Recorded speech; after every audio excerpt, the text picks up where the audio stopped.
Hello అందరికీ welcome to my mini log. ఈరోజు నేను బీరకాయ కర్రీ చేస్తున్నానండి. అందులో ఏం స్పెషల్ ఉంది అనుకోవచ్చు.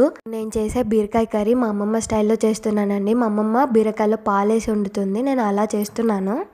ఇప్పుడు కొంచెం ఆయిల్ వేసుకొని ఆనియన్స్ లైట్ బ్రౌన్ కలర్ వచ్చేదాకా ఫ్రై చేసుకోవాలండి. అందులోనే పసుపు, ఉప్పు, అల్లం వెల్లుల్లి పేస్ట్, ఇంకా కరివేపాకు వేసుకొని పచ్చివాసన పోయేదాకా ఫ్రై చేసుకోవాలి.